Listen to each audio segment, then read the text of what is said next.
খারাপ অভিজ্ঞতা, ছোট পর্দা নিয়ে বড় সিদ্ধান্ত আর্য ওরফে অভিনেতা জিতু কমলের।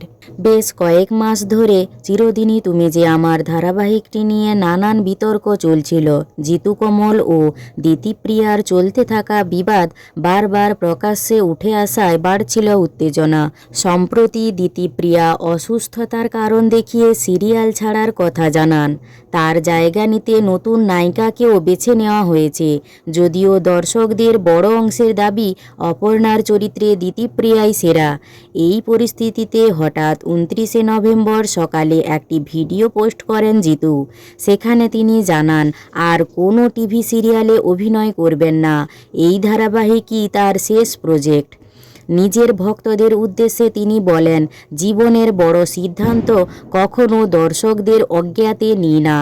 আগামী দিনে আর কোনো টিভি সিরিয়ালে আমি অভিনয় করব না। একই সঙ্গে তিনি জানান অন্য মাধ্যমে কাজ করলেও সিরিয়ালে আর ফিরবেন না। জিতুর এই ঘোষণা শুনে ভীষণ মন খারাপ হয়েছে দর্শকদের। তাদের মতে ধারাবাহিকের সাম্প্রতিক বিতর্কই তাকে এমন কঠিন সিদ্ধান্ত নিতে বাধ্য করেছে। তবে প্রতিশ্রুতি মতো সিরিয়ালটি তিনি শেষ করেই বিদায় জানাবেন। চিরদিনই তুমি যে আমার ধারাবাহিক অভিনেতার শেষ ধারাবাহিক।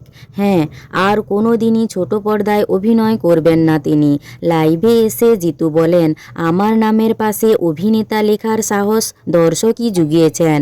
আর তার এই সিদ্ধান্ত তাদের সকলের সঙ্গে ভাগ করে নিচ্ছেন।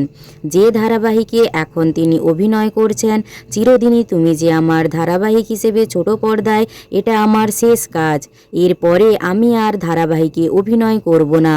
চ্যানেল কর্তৃপক্ষ এবং প্রযোজনা সংস্থা উভয়েই বড় ঝুঁকি নিয়েছে।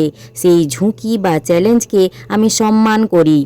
একই সঙ্গে সম্মান করি ধারাবাহিকের সঙ্গে যুক্ত সকল সদস্যকে।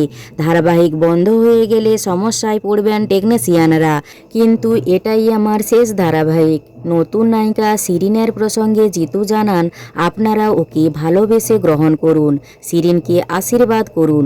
আর্য ওরফে জিতু কমলের এই সিদ্ধান্ত নিয়ে আপনাদের মতামত কি তা কমেন্টে জানান। আর ভিডিওটি ভালো লাগলে একটি লাইক করে পিউ14 পেজটি ফলো করুন।